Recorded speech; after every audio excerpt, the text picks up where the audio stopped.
अक्कलकोट महामार्गावर एक असा प्रकार घडलाय जो पाहून संपूर्ण महाराष्ट्र नव्हे तर अख्खा देश हादरला आहे. तुम्ही अक्कलकोटच्या स्वामी समर्थांच्या दर्शनासाठी येत असाल तर सावधान. तुमच्यासोबतही असा प्रकार घडू शकतो. जेव्हा एक महिला नाशिक जिल्ह्यातून जळगावमधून आपले पती आणि मुलांसह अक्कलकोटच्या स्वामींच्या दर्शनासाठी येत होती. अक्कलकोट फक्त 20 किलोमीटर राहिलं होतं. पण तेवढ्याच रस्त्याच्या कडेला 2 महिला दिसल्या, ज्यांच्या हातात स्वामींचा झेंडा, ओठावर स्वामींचं नाव, आणि त्यांनी अचानक ती गाडी अडवली आणि त्यांच्यानंतर जे झालं ते पाहून संपूर्ण देशाचाच काळजाचा ठोका चुकलेला आहे. सोलापूर अक्कलकोट महामार्गावर त्या 2 महिलांनी कुटुंबासह असं काही केलं की ज्यामुळे संपूर्ण महाराष्ट्र घाबरलेला आहे. देवाच्या नावाखाली अशा प्रकारचा जो धक्कादायक प्रसंग आहे तो पाहून सर्व भावी भक्त आता घाबरू लागलेले आहेत. मग काय घडलं होतं त्या दिवशी? त्या दिवशी रस्त्यावर उभ्या असताना त्या 2 महिलांनी त्यांच्या हातात स्वामींचा झेंडा, ओठावर स्वामींचं नाव, अचानक गाडी अडवून नेमकं काय केलं की त्यामुळे संपूर्ण महाराष्ट्र हाय अलर्ट झालेला आहे. राज्यातील सर्व लोकांना, जी लोक स्वामी समर्थांच्या दर्शनासाठी जात असतील, त्यांच्यासाठी एक इशारा देण्यात आला आहे की अशी लोक दिसल्यात नेमकं तुम्ही काय करायचं. चला जाणून घेऊया संपूर्ण या प्रकरणाचा संपूर्ण सविस्तर रिपोर्ट. अक्कलकोट महामार्गावर एक धक्कादायक घटना घडली. ज्यावेळेस जळगावमधून एक महिला त्याच्या कुटुंबासह स्वामी समर्थांच्या दर्शनासाठी येत होती, तेव्हा फक्त 20 किलोमीटर अवघं अक्कलकोट राहिलं होतं. पण अचानक रस्त्यावरच्या कडेला 2 महिला दिसल्या, हातात स्वामींचा झेंडा, तोंडात स्वामींचं नाव. अचानक त्यांनी गाडी अडवली. आता तर अशा देवदर्शनाच्या ठिकाणी महिला गाड्या अडवून पैसे मागतात, तर काही लोक लुटीचा प्रकार होतो, तर काही वेळेस फसवणुकीचे फंडे सुद्धा होत असतात. हे प्रकार तुम्हाला माहिती असतील, पण त्या दिवशी त्या महिलांनी असं काही वेगळंच केलं जे महाराष्ट्राला इतिहास पहिल्यांदाच घडलं.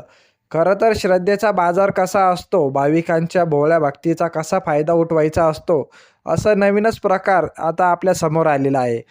जळगाव हे नाशिक जिल्ह्यातील एक तालुका, जिथे राहणारी सारिका स्वामींची एक निमित्त भक्त अनेक दिवसांपासून त्यांच्या अक्कलकोटला जाण्याचा बेत आखत होत्या. जळगावमधून त्यांनी एक दिवशी गाडी निघाली. वार होता सोमवारचा. सारिका, तिचे पती आणि तिचे 2 मुलां स्वामींच्या नामस्मरणात दंग होते आणि अखेर पहाटेचे जळगावपासूनच स्वामींचे दर्शनासाठी ते अक्कलकोटकडे निघाले होते. अंतर खूप लांब होतं. त्या नाशिकच्या राहायला होणाऱ्या होत्या. नाशिकमधून अहिल्यानगर, त्यानंतर सोलापूर आणि अशा प्रकारे ते त्या ठिकाणी जात होते. पहिल्यांदाच जात असल्यामुळे गुगल मॅपवर त्यांनी काही गोष्ट सगळी टाकली होती. ते घरून निघाले, पण त्यांना कधीही वाटलं नव्हतं की त्यांच्यासोबत अतिशय धक्कादायक प्रकार घडणार होता. ते जळगावपासून नाशिकपर्यंत आले. रस्ता एकदम ओळखीचाच होता. दर हप्त्यात ते नाशिकपर्यंत यायचे, त्यामुळे तिथंपर्यंत प्रवास सुखाचा झाला. नाशिकमध्ये त्यांनी देखील थोडा वेळ थांबून तिथे नाश्ता वगैरे केला. पण सारिका यांच्या मनात एक प्रकारची हुरहुर होती. त्यांना वाटत होते की स्वामी यावेळेस माझी परीक्षा घेता की काय. त्यांना वाटत होतं की स्वामींनी परीक्षा जर घेतली तर आपण त्यांना कसं पुढे जायचं. जसे पुढे जात गेले तशी जागोजागी एक पदयात्रा दिसत होती. पदयात्रेतील हातामध्ये भगवे झेंडे, ते चालणारे भक्त पाहून सारिका यांच्या मनात आदराचा भावना दाटून येत होती. त्यांना वाटत होतं की या भक्तांची काहीतरी सेवा करावी. त्या जळगावपासून जशा निघाल्या होत्या, नाशिकपर्यंत येईपर्यंत त्यांना वेळोवेळी भक्त दिसत होते. त्यांच्या हातात झेंडे होते. काही शिर्डीला चालले होते, तर काही पंढरपूरला चालले होते, तर काही स्थानिक ठिकाणी जात होते. त्यांना वाटत होतं की सगळं जणू काही स्वामी समर्थांकडेच चालले आहे. काय माहिती त्यांना पतीकडून बोलून देखील दाखवलं की हे लोक किती मेहनत करतायत, आपल्या लाडक्या देवाला भेटण्यासाठी किती आतुरतेनिशी मेहनत करत आहेत. आणि प्रवास त्यांचा सुरू होता. नाशिककडून आता संगमनेरकडे निघाले. संगमनेरकडून गाडी अहिल्यानगरच्या दिशेने निघाली. आता सकाळी लवकर निघाले होते, पण आता हळूहळू अंधार पडायला लागला होता. जसं अहिल्यानगरकडच्या दिशेने प्रवास सुरू झाला, तसंच पहिले संकट त्यांच्या समोर जमा झालं. म्हणजे रात्रीची वेळ आली होती. अचानक त्यांच्या गाडीच्या इंजिनमधून विचित्र आवाज येऊ लागला. भर रस्त्यात गाडी बंद पडली. निर्जन रस्त्यावर बाजूला अंधारा आणि मनात भीती. सारिकाला वाटत होतं की स्वामींचा संकेतच आहे. सारिकांना वाटत होते की ही परीक्षा स्वामींनी घेणार होते.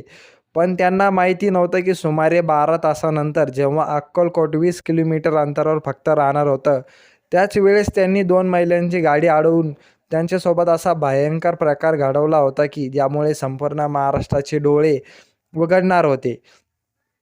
त्यांना वाटलं की आपली गाडी बंद पडली, आता काय होईल? पण गाडी जिथे बंद पडली होती, तिथे अगदी हाकेच्या अंतरावर एक छोटंसं हॉटेल वजा लॉज दिसत होतं. लॉजमध्ये त्यांनी मुक्काम करण्याचा निर्णय घेतला.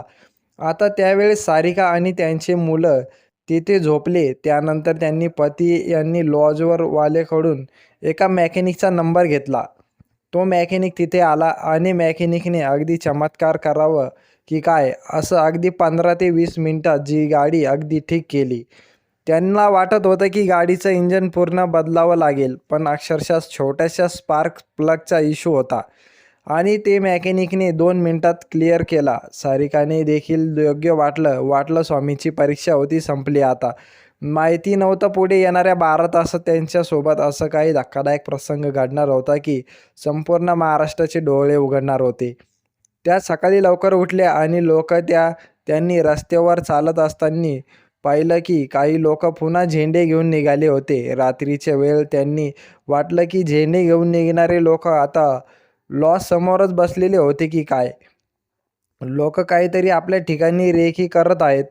आपल्याला कुठेही चोरीमारी करायची असा प्रश्न देखील त्यांच्या मनात चमकून गेला होता. पण स्वामींच्या भक्तांबद्दल असा विचार करणं पाप असतं. त्यामुळे दुर्लक्ष केलं. अखेर दिवसाची उजाड पहाटा झाली. गाडी दुरुस्त झाली आणि अखेर ते पहिल्यांदा सोलापूरकडे निघायला सुरुवात झाली. नंतर सोलापूरकडे निघत असताना लोकांनी 200 किलोमीटर, 150 किलोमीटर, 125 अशा प्रकारे हळूहळू प्रवास संपत होता. अचानक त्यांच्या लहान मुलाला भूक लागली, म्हणून त्यांनी साईडला गाडी लावून थांबून एका धाब्यावरती जेवण करायचं नियोजन आखलं. त्यांनी तिथे जेवण करण्याचं आयोजन झेंडेवाले ते लोक वारकरी त्यांना म्हणून शकतो. अशा प्रकारे लोक देखील त्यांच्यासोबत तिथे थांबलेले होते. आता तिथून त्यांनी पटकन जेवण करून तिथे पुढच्या प्रवासाला निघणार होते. आता फक्त 100 किलोमीटर अक्कलकोट तिथून दाखल राहिलं होतं. 80 किलोमीटरवर गेल्यानंतर फक्त अक्कलकोट 20 किलोमीटर राहिल्यावर त्यांच्यासोबत धक्कादायक प्रसंग होणार होता. कल्पनातच येत होतं की वाटत होतं की आता सगळं सुरळीत होत. काल रात्र जे गाडी बंद पडली होती, हा स्वामींनी घेतलेला एक संकेत होता. मात्र किंवा आपल्यासोबत घेतलेली परीक्षा ही स्वामींनीच आपल्यासोबत घडवलेली आहे. 20 किलोमीटर असताना 2-3 बाया त्यांच्या गाड्या अडवल्या आणि त्यांच्या गाडी अडवल्यानंतर त्यांना गाडी थांबवली. सारिका हे सुद्धा स्वामींचे भक्त असल्यामुळे त्यांना वाटलं गोरगरिबी आहेत, म्हणून त्यांनी त्यांची मदत करण्याचे ठरवले. मात्र लोकांनी देवाच्या नावावरती लूटमार करायची असं ठरवलेलं असताना आपणही देवाच्या भक्तीच्या नुसार आपण त्यांची मदत करायला जातो. त्यांनी 2 बाया असताना त्यांनी सारिकाचे जे ड्रायव्हर होते त्यांचे पती त्यांच्याकडे गेले.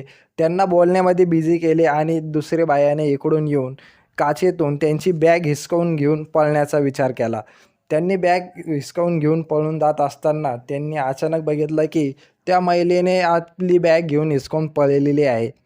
त्यांनी लगेच उतरून ती बॅग वगैरे हिसकावून घेतलं. मित्रांनो, तुम्हीही विचार करा, जर तुम्ही कोणाच्या हातात भगवा झेंडा किंवा देवाचे झेंडे वगैरे दिसत असले तर तुम्हीही मदत करायला जाल.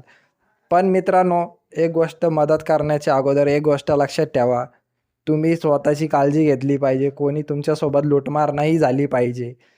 असं तुमच्यासोबतही घडू शकतं. म्हणून मित्रांनो, नेक्स्ट टाईम मदत करण्याच्या अगोदर तुम्ही काळजी घ्या. या व्हिडिओचा उद्देश होता दाखवण्याचा.